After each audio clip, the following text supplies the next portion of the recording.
YouTube Nation, what a guan. Yeah man, I'm me man, Mr. B. And I suspect that by now you all have heard about the multi-billion-dollar fraud case that is developing in Jamaica. Um, One of the principals involved has now furnished a statement. One of the accused, if you will, has furnished a statement of her own involvement, which we're going to take a little look at in a bit. But of course, this massive fraud, basically now being regarded as the biggest fraud case ever to have developed in Jamaica, involve a company called Stocks and Securities Limited, and the fraud seems to have affected more than 30 of its customers, and principal among them, well, of course, based on his fame, is the photo you see behind me there, one of my favorite all-time sporting personalities, the Honorable Usain St. Bolt. Bolt is reported to have found himself in a situation where some 12 million US dollars of his investments, he basically established a pension fund for himself through this company, and they can only account for about 12,000 US dollars of his funds. Again, don't misunderstand me. The fraud don't just involve Bolt; it involves at least 30 people. But of course, with Bolt's profile, both locally and internationally, he has become the face of this fraud in terms of those affected. In fact, this morning I opened my computer, and as I open MSN, that's the first story that greet me. So it is having significant reverberations across the world because Bolt is a global personality, and of course people would think that somebody with that kind of stature, when something like this happens, it is going to become news almost everywhere. My sense though is that apart from anything else, this whole event is having a very negative, painting a very negative picture of Jamaica. Now, living here in the States, where the different consulates is appealing to Jamaicans to come back home, to come and open business in Jamaica, to invest your money in Jamaica, based on the developing financial markets in the country. And this don't look good.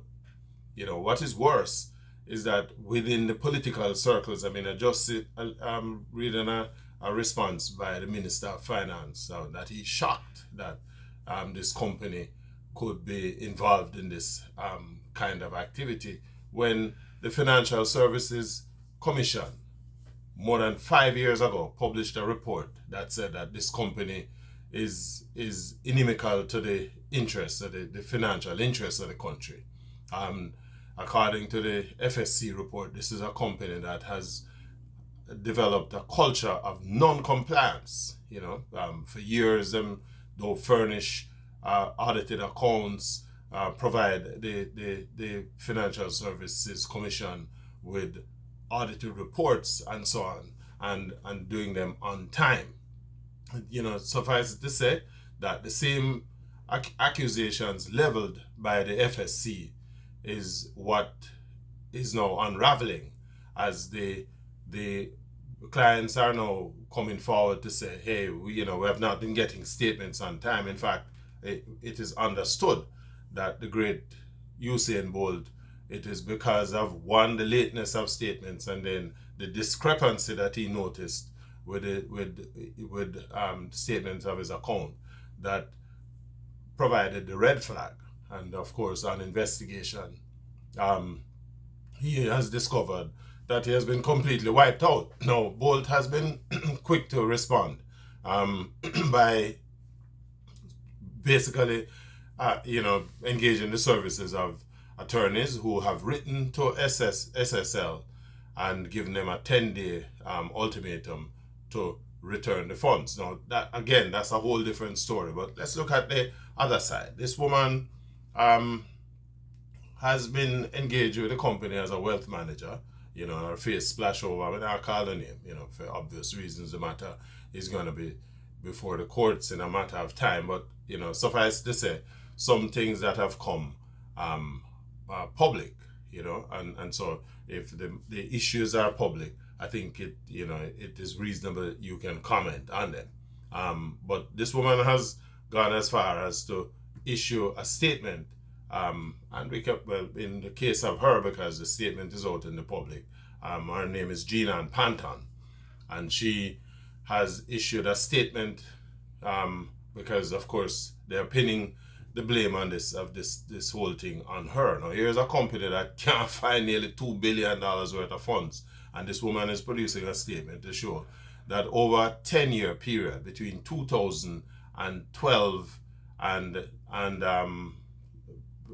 last year, the end of last year, she has whittled away some $90 million of client funds, 4.4 million US dollars of client funds. And she has gone as far as to outline how she did it. She talked about having a team of couriers that she falsify information, create requisitions for checks. She sells people's stock portfolio and pocket the money. People who request funds from their account portfolio, what she did is inflate the figure that they ask for, and when the checks are in cash, she keeps the difference. There are instances where she literally falsify people's signatures and so on. And so this has been something that has been happening for 10 years, and true to form, because clearly she couldn't have been doing this thing alone. She has stated that she had a team of couriers, 4 couriers who she uses to funnel the transactions between the different commercial banks. And when them encash the checks, she pocket portions of the proceeds, if not all of the proceeds. She talk about selling clients entire stock portfolios and pocketing the lion's share of the money. In instances, she literally wipes out people's investment accounts, and then she provides these lame excuses that her father was sick and him have cancer, and then she have a brother who they threatened to kill her mother, and all kind of horse dead and comfort. But my question is, what you do with $4 million US dollar in Jamaica? $4 million US dollar and a chop on money that and so clearly that tell you that she clearly wasn't acting alone, because somebody must have recognized, any company that run properly and you have the due diligence, you should be able to see that something right with that kind of thing. The other side of it is she has only accounted for $90 million of the funds. The fraud is estimated or is reported to involve more than $1.6 billion, right? Well, 1.6 billion really relate to the amount that Bolt has reported lost. So you're probably looking at significantly more than that, because according to the reports, the fraud involves some 30 odd people, and the list that she has provided doesn't add up to 30 people. So the question is, how? And what it says is that there is collusion, clearly. There is a culture of criminality that resides within that organization, and this is just the tip of the iceberg. We basically gonna have to wait a little bit to see where this goes. Now, there's another side of it that and I mentioned that at the beginning.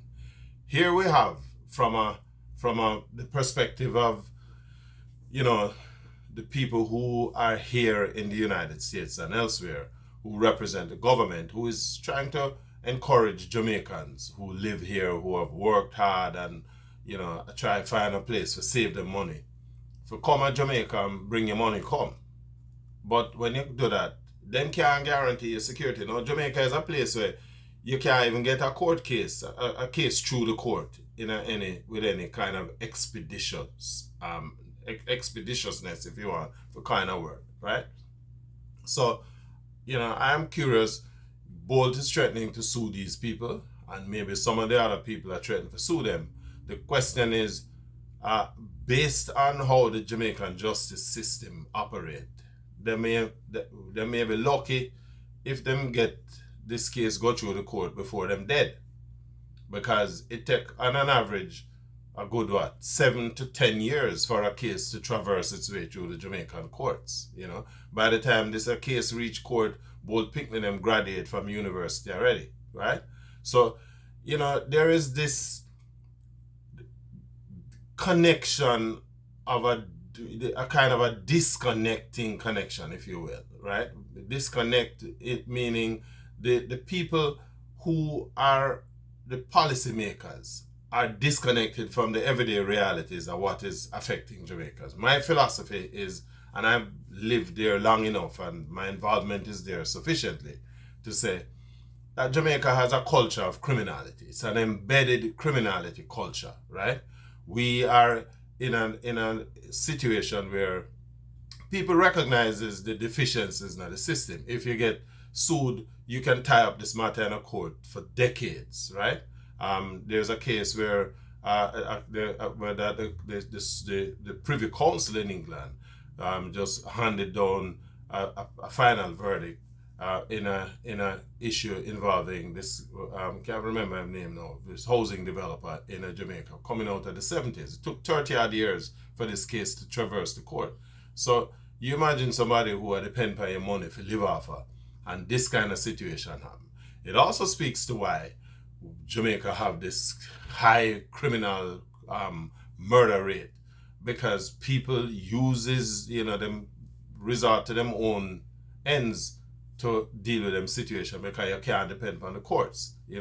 So there is this culture that has permeated the Jamaican society that, whether you want to like it or not, and people say, oh, you beat up on Jamaica and all of that. Me just attack the facts. You can't encourage people for come our place and invest their money when you can't protect them, right? You can't protect them physically because you have a policing situation in terms of criminal and crime management that is just totally dysfunctional.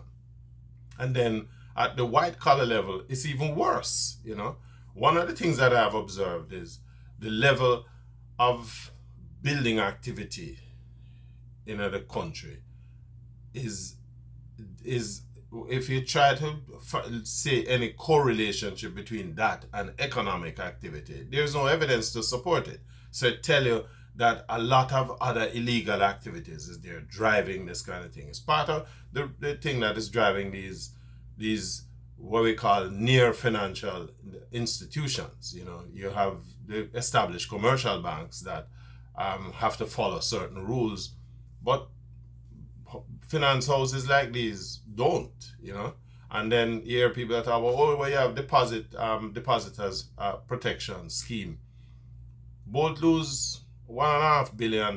You know how much money you will get back if you follow the same deposit scheme? 1.5 million Jamaican dollars. So where is the proportionality? A company can thief your money, right? And decide for just play the system, because if all you're getting back is 1%, then the 99% where you're thief, it worth the risk. So these are the factors that we need to consider, and certainly what it does is that it does not inspire confidence.